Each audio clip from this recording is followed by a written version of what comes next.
My name is Arthur Wolk. I've been a Gladwin resident for 30 years. You may know my name because I'm the lawyer who filed a lawsuit against the Lower Merion School District over 55% tax increases in 10 years. Now, I can write a check for my school taxes. This is not about me.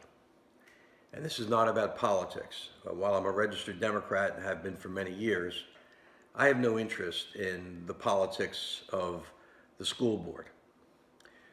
But I can recall for you an incident where I attended a school board meeting and an elderly resident of Belmont Hills said to the school board, if you keep raising taxes as fast as you're raising them, I'll have to sell my house and move out of Lower Merion. And the chairman of the school directors looked at him and arrogantly said, well, then you'll have to move. And I think that's wrong.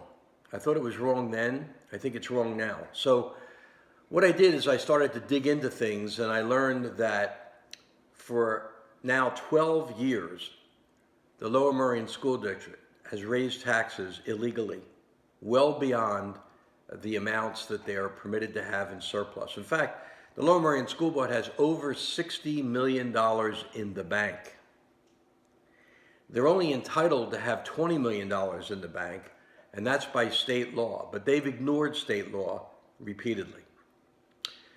So I filed an injunction against last year's tax increase, which is 4.4%. And when we went to trial, I called the business manager of the Lower Merion School District as a witness.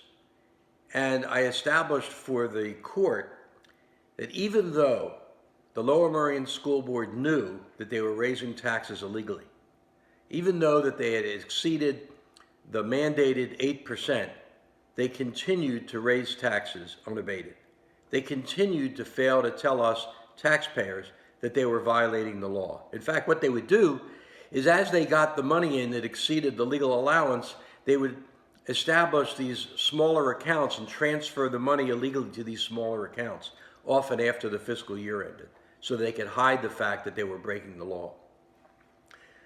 The directors of the Lower Merion School District voted in favor of this year after year after year. In fact, when they told us that they were going to have these huge deficits, some of them in excess of $10 million a year, they knew there was not going to be a deficit.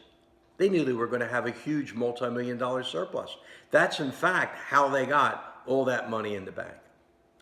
So what I proved was that if there had been no tax increase for the last 10 years, not a single dime, there would not have been a single program that had to be cut, not a single teacher that would lose a benefit or lose their job, not a single administrator that wouldn't have gotten paid as much as they're getting paid, that nothing at all would have changed. The only difference would have been that they wouldn't have over $60 million of our money in their bank account. President Barack Obama said that if you want change, don't look around to find somebody who's going to help you get that change. You are the person who's going to get that change. You're the person responsible to make change happen. We have an opportunity on May 16th to elect a new slate of directors for the Lower Merion School District. Now, it doesn't matter to me whether you're a Democrat or Republican, as long as you don't vote for the incumbents, because the incumbents have lied to us, they've looted us, they've violated the law, and in spite of a court opinion that says that they systematically violated the law with respect to budgeting and taxation, they want to raise taxes again, this time 3.85%. They don't get it. They don't get it. And we as taxpayers and voters have to change the system. We have to get people who are transparent, who are honest, and who will be responsive to the needs of the Lower Merion taxpayers. There should not be pressure on the Lower Merion taxpayers to leave their homes, to sell their homes because of school taxes that aren't needed.